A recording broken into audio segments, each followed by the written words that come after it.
స్వాగతం, సుస్వాగతం గాయత్రి జ్యోతిష్ కేంద్రానికి. నేను మీ వంశీ ఆస్ట్రో. శ్రీ వాల్మీకి విరచిత శ్రీమద్ రామాయణం అయోధ్యాకాండము 41వ సర్గ. ఎప్పుడైతే రాముడు అంతఃపుర స్త్రీలకు అందరికీ నమస్కరించి బయలుదేరాడో వారందరూ ఏడవడం మొదలుపెట్టారు. ఇంతకాలము రాముడు మాకు రక్షకుడుగా ఉండేవాడు. ఆ రాముడు ఇప్పుడు ఏడి, మనం ఎలా బతకాలి అని వాపోతున్నారు. రాముడి మంచి గుణములను తలుచుకుంటూ ఏడుస్తున్నారు. రాముడికి అసలు కోపమే రాదు, ఎవరి మీద కోపగించడు. ఒకవేళ ఎవరన్నా రాముని మీద కోపగించినా తిరిగి వారి మీద కోపగింపడు.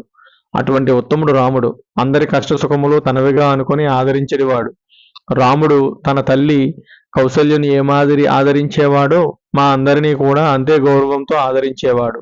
ఈనాడు ఈ కైకేయి వలన మాకు రాముని అండ లేకుండా పోయింది. అయినా కైక వరాలు కోరిందే అనుకో, మహారాజు గారు ఏదో ఒక వరం ఇచ్చి సరిపుచ్చవచ్చు కదా. ఆమె మాట విని రాముణ్ణి వనవాసములకు పంపాలా? బుద్ధి లేకపోతే సరి అని దశరథుని కూడా నిందిస్తున్నారు. అసలే రాముడు అడవులకు పోయిన దుఃఖంలో ఉన్న దశరథునికి అంతఃపుర స్త్రీల సూటిపోటీ మాటలు భరింపరానివిగా ఉన్నాయి. కానీ ఏమీ అనలేడు. తను చేసిన పని అటువంటిది కదా. రాముడు లేని అయోధ్యలో బ్రాహ్మణులు అగ్నిహోత్రములు వెలిగించలేదు. ఎవరి ఇంట్లో కూడా పొయ్యి వెలిగించలేదు. రాముడే లేని మాకు అన్నము ఎందుకు అని అనుకున్నారు ప్రజలు. వారి మూలపురుషుడైన సూర్యుడు కూడా మొహం చాటేశాడా అన్నట్టు ఆకాశంలో మబ్బులు కమ్ముకున్నాయి. ఏనుగులు ఆహారం తీసుకోలేదు. ఆవులు తమ దూడలకు పాలు ఇవ్వలేదు. అయోధ్యలో ఉన్న ప్రజలలో ఎవరి మొహంలోనూ సంతోషము, ఆనందము కనపడలేదు. అందరూ రాముని గురించే ఆలోచిస్తున్నారు. అయోధ్యావాసులందరూ తమ తమ దైనందిన పనులు చేయడంలో ఆసక్తి చూపడం లేదు. రామునికి ఏమవుతుందో ఏమో అని దిగులుతో ఉన్నారు. ఇంకా రాముని స్నేహితులైతే ఏకంగా మంచానికి అతుక్కుపోయారు.